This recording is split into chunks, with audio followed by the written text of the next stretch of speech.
A ver, hagamos un ejercicio mental que la verdad roza un poco en lo brutal.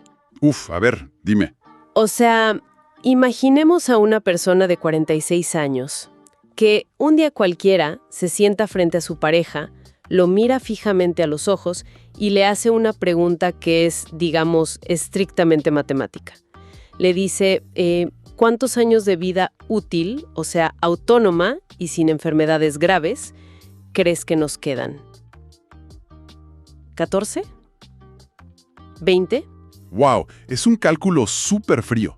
Exacto. Es el tipo de número que la inmensa mayoría de nosotros, o sea, evitamos a toda costa porque rompe esta ilusión constante de que el tiempo es infinito, ¿no? Totalmente. Y es una forma muy cruda de enfrentarse a la propia mortalidad. Porque, a ver, nuestro cerebro está diseñado precisamente para operar bajo la suposición de que el mañana siempre va a estar ahí. Claro, para no vivir angustiados. Exacto. Eso nos permite mantenernos súper cómodos en nuestras rutinas. Pero cuando alguien verbaliza esa matemática de la vida, el reloj de arena de repente se vuelve visible para todos. Y la inercia, que antes parecía un refugio seguro, pues se transforma en una amenaza enorme. Sí. Y precisamente de esa amenaza, a la inercia, trata nuestra inmersión de hoy. Tenemos sobre la mesa un material que es fascinante. Es la bitácora personal de Milena, una mujer de 54 años, originaria de Iquique, en Chile. Un lugar bellísimo, por cierto. Sí, un lugar que ella misma describe con muchísimo orgullo como la tierra de campeones y dragones, destacando, su clima que es privilegiado, sus playas, el desierto.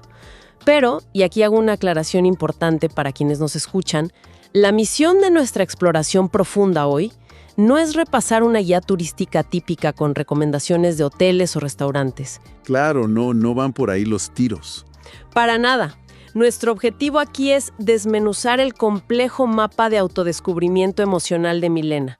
O sea, queremos entender cómo activó algo que ella bautiza como el modo turista, cómo ese estado mental, digamos, la salvó en sus momentos más oscuros, y por qué al final decidió plasmar todo este viaje en un formato tan tradicional como un libro. Parece una distinción vital, porque lo que estamos examinando hoy es la anatomía completa de una transición vital. O sea, Milena documenta de una forma muy transparente cómo es ese proceso psicológico de desmantelar una vida que se ha vuelto, digamos, gris. Sí, gris es la palabra exacta. Y sobre todo, las herramientas emocionales que se requieren para reconstruirla. Es, para fines prácticos, un estudio de casos sobre cómo salir de la parálisis total. Tiempo a finales del año 2015. El contexto aquí es súper clave porque Iquique venía de sufrir un terremoto enorme el año anterior. Y Milena relata que sentía su vida sumergida en un tono gris absoluto, como decíamos. O sea, trabajaba, volvía a casa, encendía la televisión para ver estos programas donde otras personas viajaban y disfrutaban del mundo. Mientras ellos se quedaban en casa. Exacto, mientras ella y su pareja se quedaban estáticos en el sofá. Y es entonces, en ese contexto, cuando ocurre esa famosa conversación matemática que mencionamos al principio. Claro, la de los años útiles. Esa misma, ese cálculo brutal de los años de vida que les restan es el detonante. Es lo que le impulsa a decir, oye, hay que mover las energías. Y organiza su primer gran viaje a Italia para el 2016. Y viéndolo desde una perspectiva psicológica, ese cálculo matemático actúa casi como una técnica de choque. O sea, al cuantificar el tiempo restante, Milena desactiva por completo su mecanismo de negación. Uf, total. Se da cuenta de que la seguridad de esa rutina es, en realidad, una forma muy sutil de estancamiento. Pero claro, dar el salto de esa teoría a la práctica es aterrador, porque el cerebro humano interpreta cualquier cosa desconocida como un peligro inminente, de vida o muerte. Y ella no oculta ese terror en lo más mínimo, ¿eh? Milena confiesa un miedo casi paralizante ante la idea de subir a un avión y hacer este viaje. No estaba para nada acostumbrada a moverse por el mundo. Habla, por ejemplo, del pavor que le daban los aviones enormes, el personal de migración que le parecía súper frío e intimidante. Ah, sí, el terror a migración es clásico. Totalmente. Y el miedo visceral a perder el equipaje en algún lugar recóndito y, sobre todo, la barrera del idioma. De hecho, ella misma utiliza una expresión súper simpática y muy autocrítica, diciendo que se sentía como la Carmela yendo a la ciudad. O sea, refiriéndose a esta sensación de ser alguien de un lugar pequeño enfrentándose a una metrópolis que te abruma por todos lados. Me encanta esa frase porque es de una vulnerabilidad maravillosa de leer. O sea, ella está describiendo paso a paso la respuesta somática de salir de la zona de confort. Es como si todo su sistema nervioso le estuviera gritando, regresa al Tofá de Iquique porque allí, pues aunque la vida sea gris y aburrida, al menos es predecible y segura, ¿no? No te va a pasar nada. Claro, pero lo increíble es que en lugar de retroceder, ella avanza. Y llegan al aeropuerto de Ámsterdam, que, a ver, es un aeropuerto gigantesco, súper imponente, y allí ocurre la primera gran epifanía de este viaje. Ah, la escena de la película. Exacto. O sea, al ver a multitudes de personas de tantas nacionalidades distintas, de todas las razas, hablando 1000 idiomas, y todas moviéndose juntas sin ningún conflicto, ella tiene una revelación. Lo compara con esa escena de Hombres de Negro, donde hay seres de todas las galaxias interactuando ahí en la sede central, súper normal. Ella percibe ese aeropuerto gigantesco como un espacio completamente neutral, donde al fin y al cabo todos habitamos el mismo planeta en armonía. Y fíjate que ese es un fenómeno muy estudiado en la sociología, sobre todo en lo que respecta a los espacios de tránsito, lo que algunos llaman los no lugares. O sea, los aeropuertos son zonas liminales. Son espacios de pura transición donde todas nuestras identidades rígidas de repente se suspenden temporalmente. ¡Wow! ¡Qué interesante eso de suspender la identidad! Sí, porque al estar todos en constante movimiento, como que las jerarquías y las diferencias habituales del día a día se diluyen por completo. Y para Milena, observar esa coexistencia pacífica fue, de alguna manera, el primer paso crucial para desarmar su temor a los extraños. Ese miedo a lo desconocido comenzó a transformarse en pura y genuina curiosidad. Y vaya que esa curiosidad se pone a prueba súper rápido. O sea, llegan a Italia, específicamente a Oppido Lucano, que es un pueblito en la región de Basilicata. Y aquí hay un detalle que me pareció fascinante. Resulta que este pequeño pueblo italiano está hermanado oficialmente con Iquique debido a todas las migraciones del pasado. O sea, incluso tienen una piazza Iquique y carteles que dan la bienvenida mencionando a la ciudad chilena. Es una locura de coincidencia. Parecía el escenario perfecto, súper acogedor, ideal para su primer gran viaje. Parecía, sí. En papel todo sonaba precioso. Exacto, en papel. Porque luego la geografía y la cultura real, pues, operan con reglas muy distintas.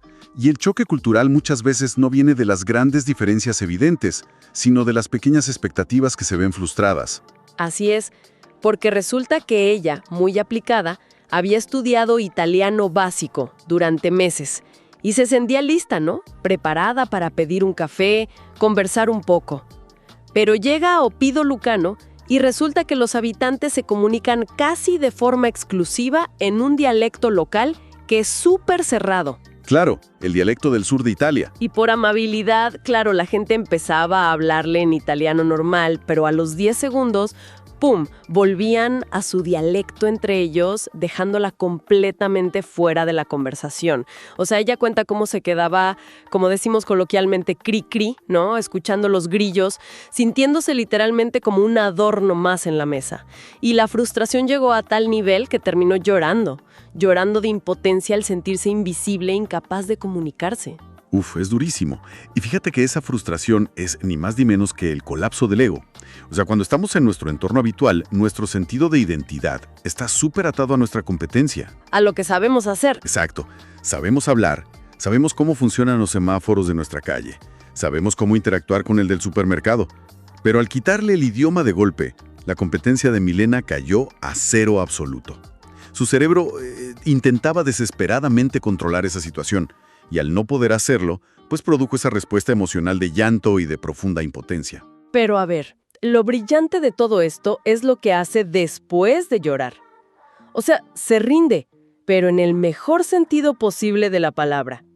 Decide, ¿sabes qué? Voy a soltar el control absoluto. Y acepta que, como turista que es, la obligación de adaptarse a ese entorno es 100% suya, no de los locales. Y ahí, justo en ese momento, nace este concepto fundamental de su bitácora, el modo turista. ¡Qué gran concepto! Es genial. Ella describe que al activar este modo, como si fuera un interruptor, se convierte en otra yo. Una versión mucho más amable, más relajada, O sea, increíblemente tolerante y sobre todo capaz de perdonarse a sí misma cuando se desorienta o cuando de plano no entiende nada. Es que el modo turista es, en su esencia más pura, la aceptación total de la vulnerabilidad. O sea, al aceptar que no sabe nada del entorno, se libera mágicamente de la presión de tener que demostrar algo.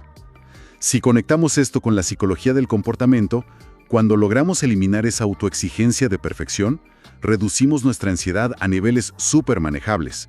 Y al empezar a fluir con buen humor ante sus propios errores, Milena básicamente reprogramó su relación con la incertidumbre. Ok, vamos a desempacar esto porque me parece clave.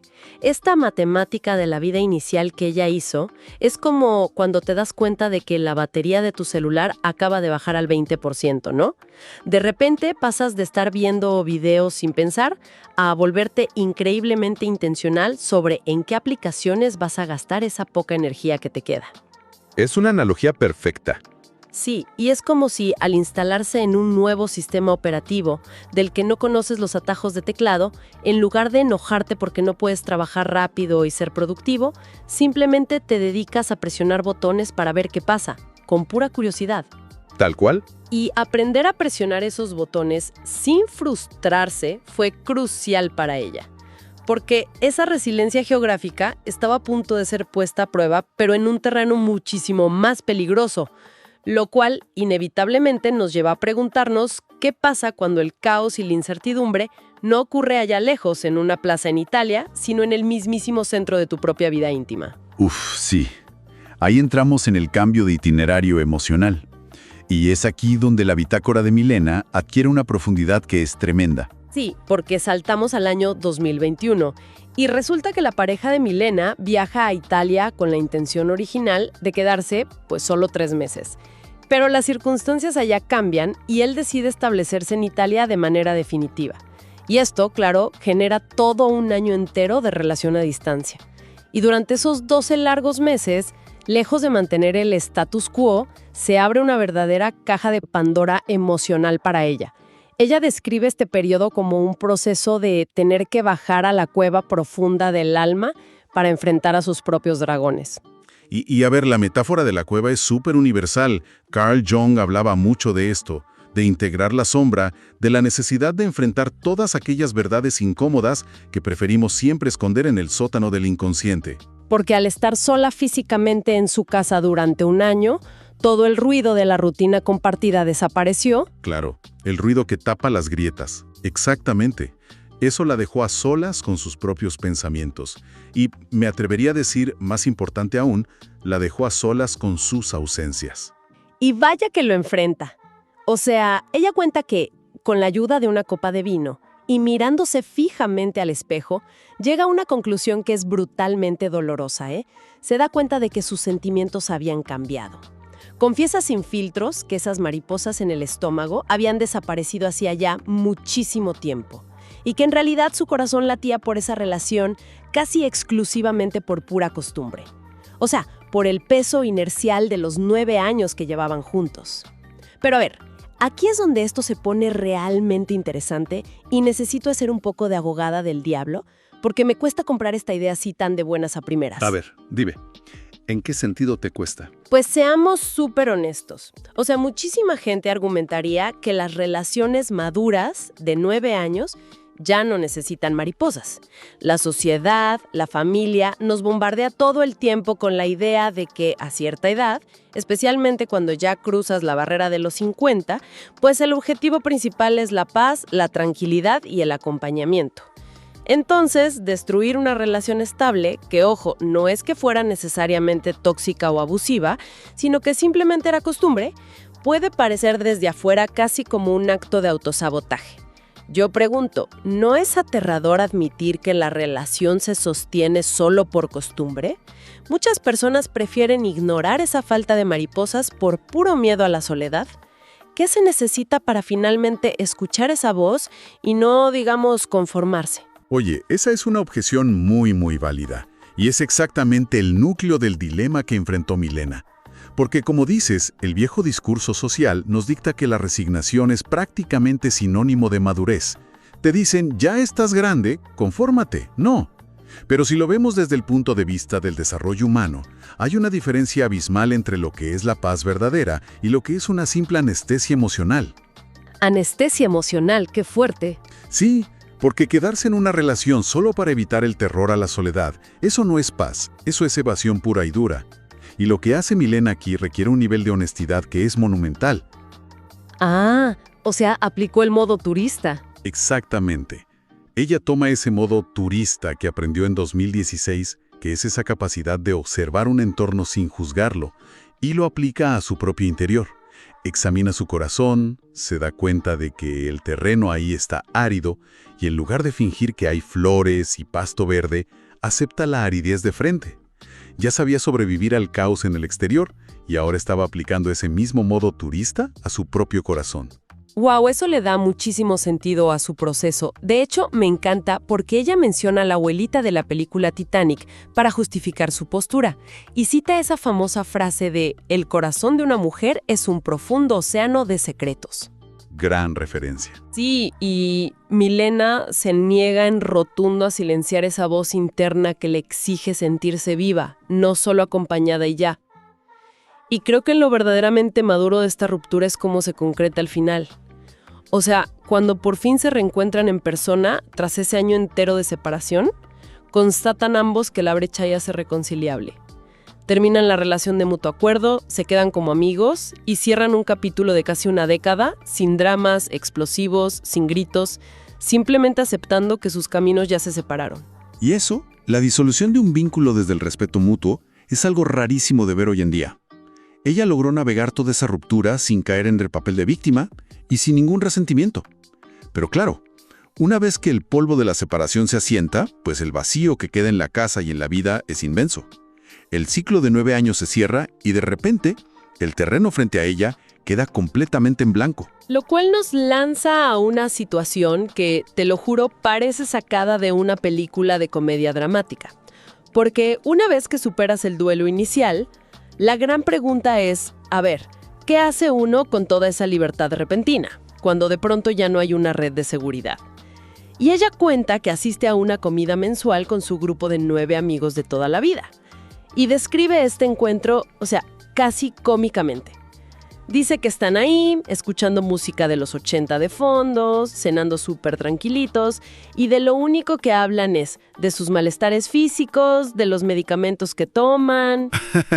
La clásica charla de achaques. Totalmente. Un grupo que de hecho confiesa que ya ni salen de noche por el miedo, muy justificado, a la delincuencia. O sea, es el epítome de la seguridad estática y del conformismo. Y justo ahí, en medio de esa cena tan tranquila, ella hace un anuncio unánime. La declaración de independencia definitiva. Tal cual. Se levanta y les anuncia que de ahora en adelante quiere viajar sola. Y hace una aclaración que me parece poderosísima, ¿eh? Les dice que no está renunciando al amor. O sea, no le cierra ninguna puerta al romance, pero bajo ninguna circunstancia se va a quedar sentada en una silla de su casa esperándolo.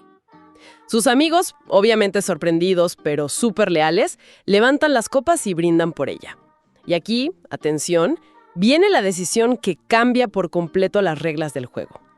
Como primer destino en solitario, ojo, no elige un país fronterizo como Argentina o Perú donde hablan español. No, para nada. Tampoco elige, no sé, un tour guiado todo incluido y seguro en Europa. No.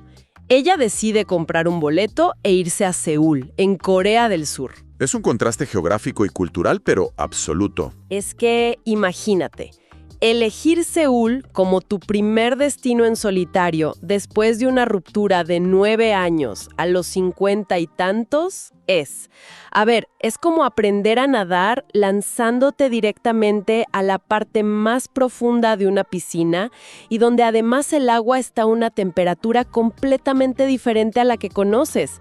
O sea, podría haber elegido un país vecino, algo suave, pero eligió un choque cultural total. Ni el alfabeto, ni la comida, ni las normas sociales te sirven de anclaje ahí. Y esto, fíjate, nos plantea una pregunta importante sobre cómo operamos los seres humanos bajo niveles altos de estrés. Porque Milena no es un robot que de repente se volvió insensible al miedo. En su bitácora, ella admite, con mucha honestidad, haber sentido un terror físico, pero palpable, antes de irse a Corea. Relata cómo los días previos se le apretaba el estómago, al nivel de tener que taparse la boca con las manos para ahogar los gritos de nervios mientras planificaba todo sola en el escritorio de su casa. Su amígdala cerebral, que es nuestro centro del miedo, estaba disparando todas las alarmas de supervivencia posibles. Pero lo fundamental, y creo que aquí está el núcleo de su transformación, es lo que hace con ese miedo físico. O sea, se niega a utilizar ese nudo en el estómago como una excusa para cancelar los boletos de avión. Ella argumenta que ha visto a demasiadas personas de su propia edad, de su generación, acumular temores año tras año. Gente que se va quedando completamente inmovilizada, viendo cómo las grandes experiencias vitales le ocurren siempre a otros en la televisión, pero nunca a ellos. Exacto. Ella comprende una lección que es vital. El miedo nunca desaparece por completo, nunca. Pero nuestra relación con ese miedo sí puede cambiar, puede madurar.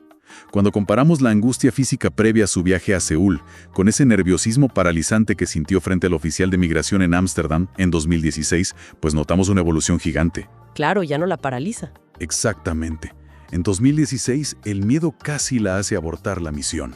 Pero ahora, años después, entiende que ese sudor frío en las manos y esos nervios en el estómago son simplemente el peaje que hay que pagar para acceder a cualquier experiencia extraordinaria. Y vaya que el retorno de inversión de ese peaje fue incalculable, ¿eh? Porque Milena triunfa rotundamente en Corea del Sur. O sea, cuenta cómo disfruta inmensamente de su propia compañía caminando por las calles de Seúl, dice que se reía sola a carcajadas cuando se desorientaba en el metro o en los barrios. Se sumergía en estos mares de multitudes asiáticas sin comprender ni una sola sílaba de lo que hablaban a su alrededor. Pero, y aquí está la magia, a diferencia de su experiencia con el dialecto italiano años atrás, esta vez la incomprensión no la hacía sentir excluida, ni la hacía llorar. ¿Qué cambio tan brutal? Totalmente. Se sentía profundamente libre, súper cómoda siendo una viajera solitaria. O sea, ya había internalizado por completo ese modo turista del que hablábamos. Y ese triunfo en Seúl representa la consolidación final de su autonomía. Piensa en el recorrido. Había logrado sobrevivir al caos geográfico en Europa en 2016. Ajá. Había sobrevivido al caos emocional de su ruptura en su propia casa en 2021. Y ahora, del otro lado del mundo, en Corea, se demostraba a sí misma que podía gobernar su propia existencia sin necesitar apoyarse en absolutamente nadie más. Es una victoria psicológica total. Total y absoluta. Y es precisamente la magnitud de esa victoria la que detona, digamos, la fase final de nuestra exploración de hoy. Porque al regresar de Corea, Milena siente una urgencia casi biológica de no guardarse esta epifanía solo para ella. Se da cuenta de que su experiencia puede funcionar, literalmente, como un salvavidas para otras personas en situaciones similares. Claro, la necesidad de compartir el fuego, ¿no? Exacto. Ella quiere llegar a hombres, a mujeres o parejas de su mismo grupo etario. Personas que tal vez sienten que ya criaron a sus hijos y ahora la casa está vacía, o que están enfrentando divorcios tardíos, o que sencillamente sienten que su vida se volvió una sala de espera gris, como le pasó a ella. Y es clave entender que el propósito de la bitácora que escribe no es, para nada, ser una enciclopedia de viajes con los horarios de los trenes y los precios actualizados de los museos. Porque para eso está Internet. Su objetivo real es desmantelar todas esas excusas psicológicas que nos impiden movernos. Quiere demostrar con su ejemplo que vencer el miedo es 100% posible para alguien común y corriente, sin necesidad de tener habilidades de supervivencia especiales ni una fortuna infinita en el banco. Y de hecho, ella aborda el propio desafío de escribir este libro, que era un terreno totalmente desconocido para ella, como si fuera un viaje geográfico más. Sí, con las mismas reglas. Exacto. En la bitácora, ella se muestra con una humildad que es tremenda. Se autodefine, fíjate en esta frase, como perteneciente a ese abrumador porcentaje de la población que pasa por la vida siendo una obrera más en la colmena. O sea, se ve a sí misma como una persona común que trabaja para vivir y que no planeaba dejar grandes obras literarias para la posteridad. Pero al atreverse a cruzar ese umbral de la escritura, encuentra su propia forma de dejar una huella perdurable y de motivar a otros. Y al sentarse frente a la página en blanco, que para muchos escritores es el territorio más intimidante que existe, ella vuelve a aplicar su famoso modo turista. O sea, sabe que debe ser tolerante, adaptarse. Tal cual. Sabe que requerirá tolerancia con sus propios errores narrativos, que tiene que fluir con las palabras, y entiende súper claro que su labor no es imponer sus ideas ni dictar cátedra, sino simplemente mostrar un camino posible a través de su propia vulnerabilidad. Y su mensaje intergeneracional es, de verdad, radiante. Nos dice que el mundo sigue siendo un lugar maravilloso, lleno de asombro y que está totalmente disponible para ser explorado con respeto y con muchísima curiosidad, sin importar absolutamente nada lo que diga la fecha de nacimiento en tu documento de identidad. Si damos un paso atrás y observamos el arco completo de esta bitácora, nos damos cuenta de que es una narrativa pura de liberación. O sea, es la transformación increíble de una persona que pasó de medir matemáticamente, con angustia, los años que le quedaban de vida útil, a convertirse en una persona dispuesta a perderse felizmente en las calles iluminadas por neón de Seúl, confiando ciegamente en su capacidad para encontrar el camino de regreso al hotel. Es un recorrido que de verdad inevitablemente nos sacude, porque partimos de aquel 2015 sumidos en el letargo de la rutina gris en Iquique, luego fuimos testigos de su descenso doloroso a la cueva profunda del alma, para reconocer con total honestidad que una relación sostenida solo por costumbre ya no es vida, y celebramos juntos su independencia radical en Asia, para finalmente entender esta misión bellísima de tender un puente impreso para rescatar a otras personas. Ha sido un viaje literario y psicológico fascinante. Totalmente. Y la gran lección universal que extraemos de todo este material, que me parece vital que nuestra audiencia se lleve hoy, es muy clara. Las dudas son normales. Tener nudos en el estómago, sentir que se acelera el pulso o experimentar verdadero pavor ante lo desconocido es simplemente la reacción biológica normal. Como ella misma advierte maravillosamente, el crecimiento viene, y cito, con gritos y nervios incluidos. Sí. Porque el gran error del ser humano no es sentir miedo. Eso es natural. El error verdaderamente trágico es concederle a ese miedo la autoridad para dictar cuáles van a ser las fronteras de nuestro mundo. La obra de Milena nos recuerda a cada página que la voluntad de descubrir siempre, pero siempre, debe tener la última palabra, superando ese instinto primitivo que nos dice que nos escondamos bajo la cobija. Exacto. Y con todo esto sobre la mesa, nos gustaría dejar a quienes nos escuchan con un pensamiento provocativo final. Algo para que rumen por su cuenta. Hemos analizado muy profundamente cómo la inmersión en lo desconocido al activar este famoso modo turista suspende nuestro ego, nos vuelve personas más amables, mucho más pacientes y sorprendentemente tolerantes con los imprevistos y las diferencias de nuestro entorno. Entonces, la gran pregunta que queda flotando en el aire es esta. ¿Sería posible encender ese mismo estado mental, ese mismo nivel de curiosidad libre de juicios, pero en nuestra propia ciudad? O sea, ¿podríamos aplicar el modo turista a nuestra rutina gris de un martes cualquiera sin necesidad de tomar un avión enorme ni tener un pasaporte a la mano? Ahí se los dejamos.